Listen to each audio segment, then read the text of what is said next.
J'espère que vous allez bien, j'espère que vous vous portez bien. La crise avec le pouvoir algérien, l'Algérie, le rapport de force avec le régime algérien, le conflit diplomatique qui oppose la France à l'Algérie, fait de l'Algérie aujourd'hui un élément de langage politique incontournable de la scène de la vie politique en France. Mieux encore, l'Algérie est devenue un enjeu majeur, un enjeu stratégique de la vie politique française. L'Algérie est devenue même un pilier. Le rapport avec l'Algérie, la crise avec l'Algérie, les relations avec l'Algérie sont devenues aujourd'hui au cœur de toutes les dynamiques politiques en France. Preuve en est, Monsieur Bruno Retailleau, ministre français de l'Intérieur, vient de reconnaître hier, lors d'une interview accordée au quotidien français Le Parisien, le 15 mars 2025, il a clairement menacé de démissionner si le président français Emmanuel Macron lui demande de céder sur le dossier algérien, ou de faire des concessions, ou de céder face au pouvoir algérien. Clairement, il a clairement dit, il dit qu'il est prêt à démissionner. Voilà ce qu'il a dit dans cette... il a fait allusion, il n'a pas utilisé le mot démissionner clairement, mais en tout cas, il a largement explicité ses intentions pour affirmer qu'il est prêt à démissionner si le plus haut sommet de l'État français, on lui demande de reculer et de céder dans ce bras de fer qui l'oppose au pouvoir algérien. Qu'est-ce qu'il a dit dans les colonnes du quotidien Le Parisien? Bruno Retailleau, je le cite, j'ouvre les guillemets. Tant que j'ai la conviction d'être utile et que les moyens me sont donnés, je serai mobilisé. Mais, prévient-il, si on me demandait de céder sur ce sujet majeur pour la sécurité des Français, évidemment, je le refuserai. Je ne suis pas là pour une place, mais pour remplir une mission, celle de protéger les Français. Voilà ce qu'il a dit, donc voilà comment Bruno Retailleau a répondu lorsqu'il a été questionné sur le dossier algérien et sur la stratégie de sa riposte graduée qu'il adopte face au régime algérien si les autorités algériennes ne vont pas reprendre dans les jours à venir la fameuse liste, ne refuse de prendre en considération sa fameuse liste qui contient des ressortissants algériens au profil très dangereux que la France veut expulser dans des procédures d'urgence absolue parce que ces ressortissants algériens établis de façon irrégulière et même pour certains d'entre eux de façon régulière sont impliqués dans des actes de délinquance ou dans des pratiques de radicalisation religieuse ou dans des actes de criminalité qui menacent l'ordre public et la sécurité nationale en France. Donc Bruno Retailleau n'exclut pas de démissionner si on lui demandait de céder sur le dossier algérien. C'est une menace claire, nette et précise. Dans son interview, je ne suis pas là pour une place, mais pour remplir une mission. Celle de protéger les Français, je redis sa citation, tant que j'ai la conviction d'être utile et que les moyens me sont donnés, je serai mobilisé. Mais si on me demande de céder sur ce sujet majeur, pour Bruno Retailleau, la crise avec l'Algérie est devenue un sujet majeur pour la sécurité des Français. Évidemment que je le refuserai.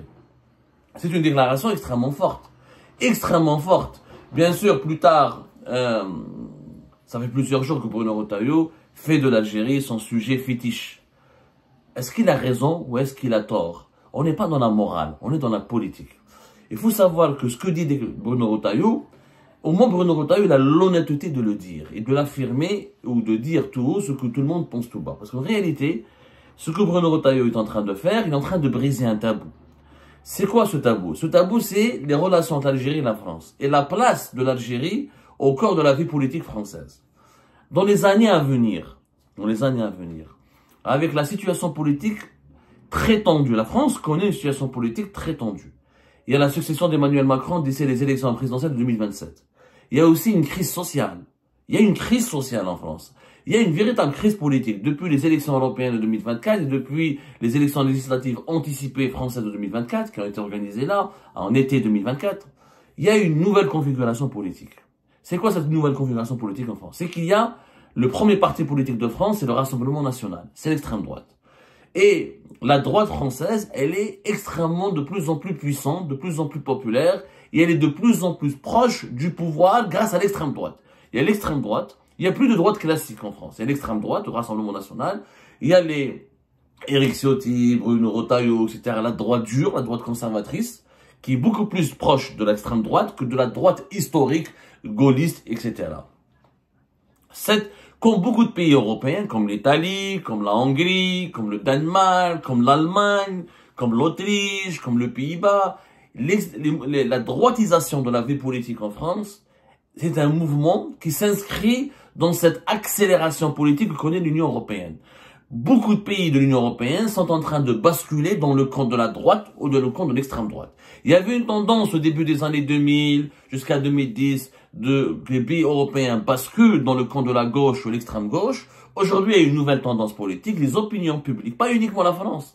Pas uniquement, même les Allemands, les Allemands et encore les Allemands sont normalement traumatisés par leur histoire, par leur rapport avec le nazisme, par l'héritage du nazisme. Et malgré cela, l'extrême droite en Allemagne, lors de ces débuts de cette année 2025, lors des dernières élections législatives allemandes, c'est au niveau du Bundestag, la deuxième parlement allemand, le deuxième force politique, c'est l'extrême droite. L'extrême droite, elle est en vogue partout en Europe. Pourquoi? Parce que l'Europe, depuis le début de la guerre en Ukraine, elle se sent en insécurité. Il y a un sentiment d'insécurité nationale. En France, en Allemagne, aux Pays-Bas, en Italie. En Italie, l'extrême droite, elle est déjà au pouvoir. Avec Giorgia Meloni. Je rappelle qu'elle est déjà au pouvoir. Depuis 2 ou 3 ans déjà. Donc, ce sentiment d'insécurité fait en sorte que les opinions publiques européennes sont en train de se replier sur elles-mêmes. Et elles sont tentées par les mouvements de l'extrême droite. Pourquoi? Parce que l'extrême droite apporte une réponse conservatrice, nationaliste, dure, politiquement dure, et... Excusez-moi, mesdames et messieurs, et c'est des mouvements politiques qui cassent les tabous, qui pointent du doigt certains sujets. Ils ne sont pas politiquement corrects, et ils s'attaquent à l'origine de la peur.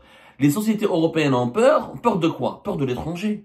Cet étranger, qu'il soit russe parce qu'il menace de les envahir, ou qu'il soit turc parce que la Turquie impose, elle devient une puissance émergente et elle dispute le leadership à plusieurs pays européens, et que la démographie turque, que l'islam turc risque, du point de vue européen, est une menace aussi pour la sécurité de l'Union européenne, pour sa culture, etc.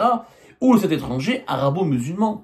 Cet étranger arabo-musulman, qu'il soit africain ou qu'il soit de l'ordre du Moyen-Orient, qui impose sa culture sur la terre de l'Union européenne, des grandes communautés musulmanes, des grandes communautés arabo-musulmanes, des grandes communautés africaines, des diasporas étrangères qui se développent énormément et qui ont des voix dissidentes, qui veulent faire de la politique, qui veulent avoir une réelle représentativité au plus haut sommet des États européens dans lesquels ces diasporas, ces communautés étrangères vivent. Et ça bouscule les certitudes. Il faut comprendre les Européens. Les Européens sont bousculés. Les Français comme les Européens, ils sont bousculés de toutes parts par un monde qui change, par un monde qui se transforme, par un ordre mondial qui se redessine.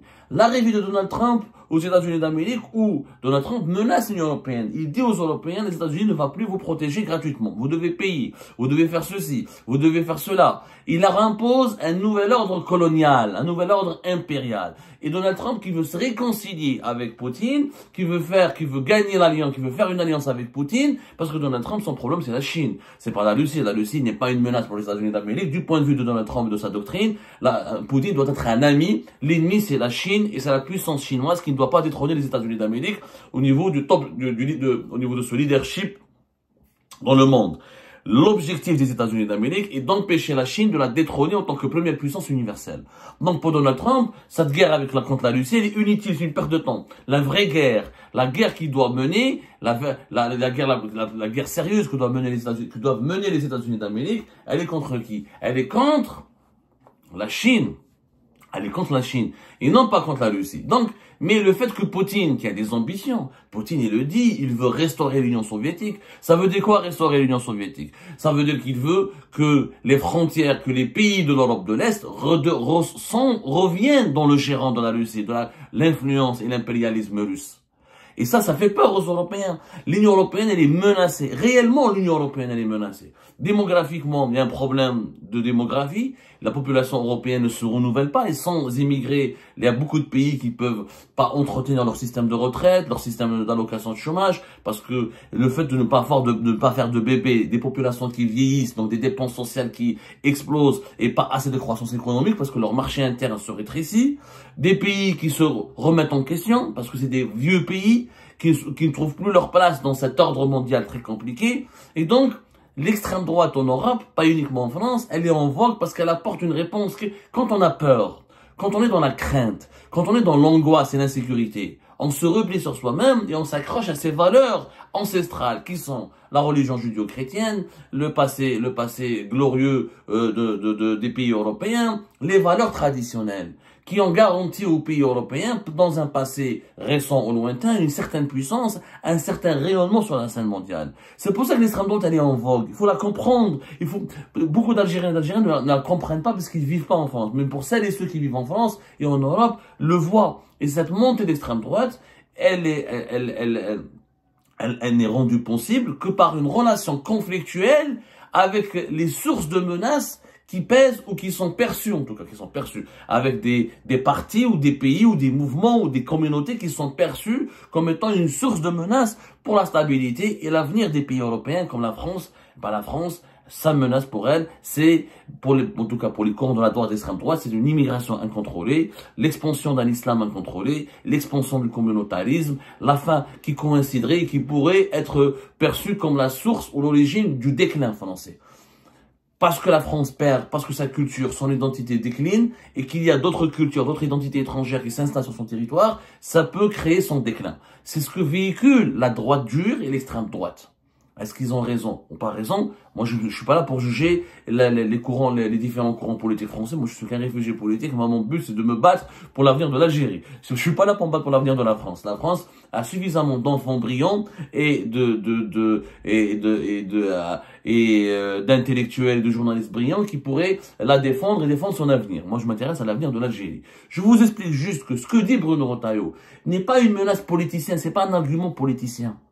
Il le dit pas juste pour faire le buzz. Il le dit parce qu'il le pense, parce qu'il sait très bien que pour arriver au pouvoir, pour que les Français votent pour lui, s'il veut être le successeur d'Emmanuel Macron, s'il veut que son courant politique, s'il veut que sa famille politique arrive un jour à l'Élysée et conquiert le pouvoir, il doit gagner ce bras de fer avec le pouvoir algérien.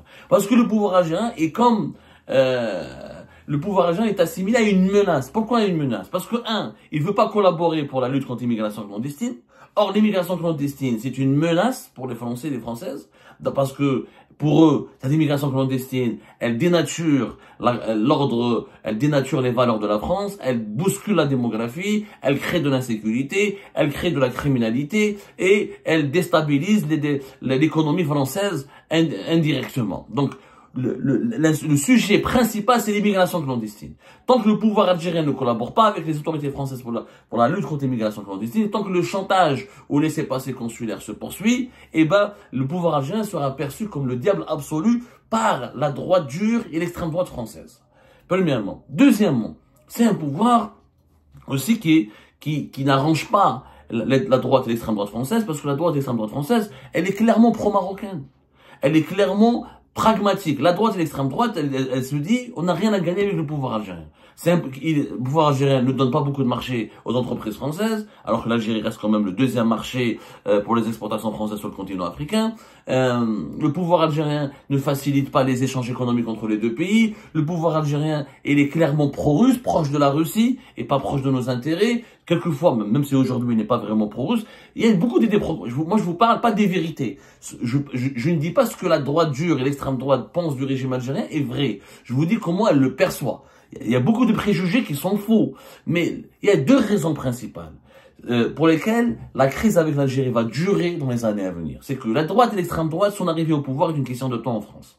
Tous les intellectuels, tous les observateurs de la vie politique en France tablent sur une arrivée au pouvoir de l'extrême droite, de la droite dure, d'ici 2027. Si c'est pas 2027, ce sera le prochain mandat. Il faudrait un miracle pour empêcher l'extrême droite et la droite dure de venir. Je me souviens, l'ancien président français François Hollande avait fait un livre de cela quelques années. Il avait même lui-même l'avait dit. François Hollande, dans l'un de ses livres, il prévoit lui-même l'arrivée prochaine de l'extrême droite au pouvoir en France. La France ne va pas faire exception comme l'Italie, comme l'Allemagne, comme l'Autriche, comme beaucoup de pays où les droites dures, les droites conservatrices arrivent au pouvoir. C'est une question de temps. La droite, elle est réellement la droite dure et conservatrice, elle a des appareils médiatiques qui sont avec elle, elle a un grand électorat. Les personnes, les Françaises et les Français qui votent le plus, ce sont les Français qui adhèrent aux valeurs de la droite dure et de la droite conservatrice. Il y a une gauche en France, elle est dynamique, mais la gauche, elle est divisée. Faut dire la vérité. La gauche en France, elle est encore populaire, notamment auprès des Français d'origine étrangère et d'une certaine classe sociale. Mais la droite dure et conservatrice, elle est en expansion.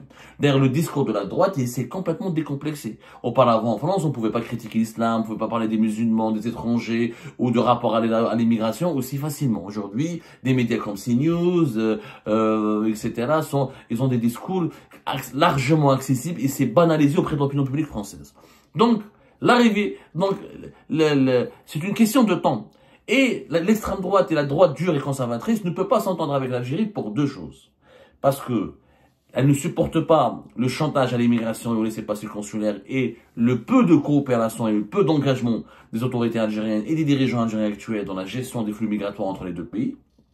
Et de deux, elle est largement favorable au Maroc au détriment dans la rivalité géopolitique qui se joue au Maghreb entre le Maroc et l'Algérie. L'extrême droite et la droite dure française, elle est du côté du Maroc. Elle n'est pas du côté de l'Algérie. Pourquoi? Parce qu'au Maroc, les Français sont mieux accueillis, les entreprises françaises sont plus prospères, et on a l'impression que le Maroc il est plus stable que l'Algérie, le Maroc il est moins agressif que les dirigeants algériens. Il y a un discours anti-français. Le Maroc n'était pas une colonie, il n'y a pas la même histoire. L'extrême droite et la droite dure, elle n'est pas comme Emmanuel Macron, elle n'exprime pas des regrets sur le passé colonial. Elle a au contraire un discours qui glorifie par certains aspects le colonialisme français. Le Maroc n'était pas une colonie française, il n'était pas un département, il était un protectorat. Donc c'est plus facile. Il n'y a pas les mêmes problèmes d'histoire, de mémoire, et le Maroc, il est plus engagé. Même s'il y a certains chiffres qui disent que les taux d'exécution des OQTF qui frappent les migrants marocains en France est encore faible, mais depuis la reconnaissance de la France, depuis la reconnaissance de la souveraineté du Maroc sur le Sahara occidental par la France, la coopération en matière de lutte contre l'immigration clandestine et l'immigration, les expulsions des Marocains en situation irrégulière sur le sol français, elle s'est beaucoup améliorée avec le Maroc. Faut dire la vérité, elle s'est beaucoup améliorée. Vous allez voir dans les chiffres d'ici quelques mois, quand on aura les chiffres de 2025 et 2024-2023, notamment de l'année 2024, parce que c'est cette année-là, durant cette année-là, il y a une réconciliation franco-marocaine, alors que de 2021 à 2024, il y avait des relations extrêmement tendues, parce que parce que le Maroc voulait forcer la main à la France pour qu'elle reconnaisse la marocanité du Sahara occidental. Une fois que ce pas a été franchi, les relations sont extrêmement cordiales, amicales et fraternelles. Et la droite dure et l'extrême droite française a toujours fait pression sur Emmanuel Macron, l'actuel président français, pour l'amener à faire un pas favorable au Maroc. Donc c'est un courant politique qui est pro-marocain, largement pro-marocain, et il ne peut pas être pro-algérien.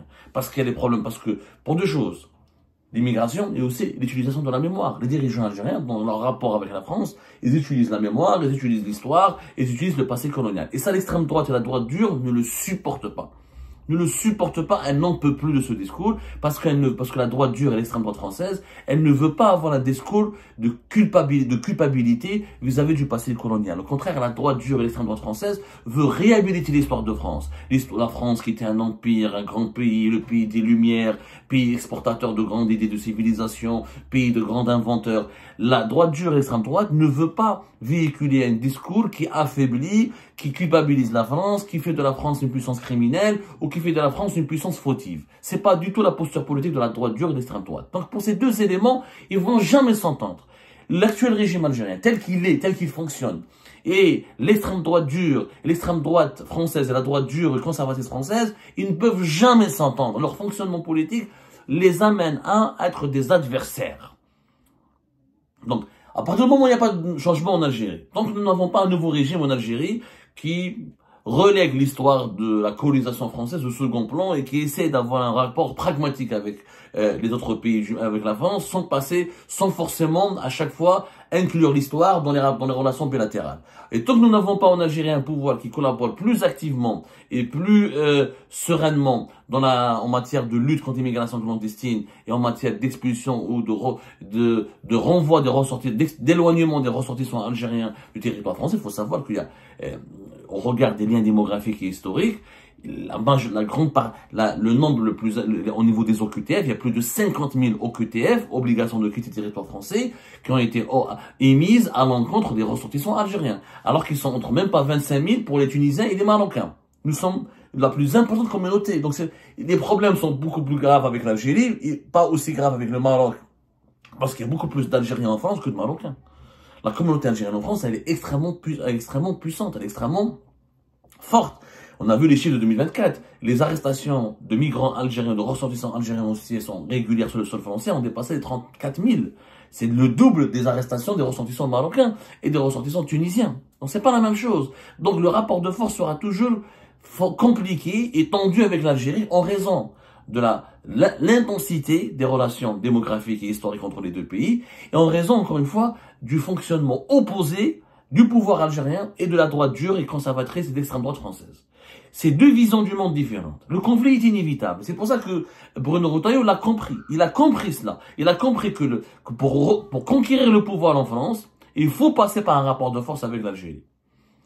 C'est inévitable. L'Algérie est devenue une question de politique interne. Et Bruno Retailleau ne peut pas se permettre de céder. Il a envie d'arracher le maximum de concessions au pouvoir algérien, notamment en ce qui concerne la lutte contre l'immigration clandestine et la protection de la sécurité publique en France, pour avoir la stature de président, pour pouvoir être un jour, prétendre à succéder à Emmanuel Macron. Parce que Bruno Retailleau, il vise loin. Il vise loin. Donc il sait très bien que s'il cède aujourd'hui, sa carrière politique, ses ambitions politiques et son avenir seront détruits. Et même sa famille politique va extrêmement reculer. Parce que l'opinion publique française va dire quoi? Va dire, ah, vous n'êtes même pas encore arrivé au pouvoir, vous n'avez même pas encore un président, on ne vous a pas élu à la présidence, mais déjà au gouvernement, vous n'avez rien pu faire pour gérer la crise migratoire et la crise politique avec l'Algérie. Donc, avec le régime algérien. Comment pourrez-vous faire confiance et voter pour vous en 2027 pour vous confier le pouvoir si vous avez été d'ores et déjà dès maintenant, inefficace? Donc, c'est une question de survie. Ce que dit donc Bruno Retailleau n'est pas une provocation gratuite. Il le pense sérieusement et il ne peut pas faire des concessions sur le dossier algérien parce qu'il engage son avenir et l'avenir de sa famille politique.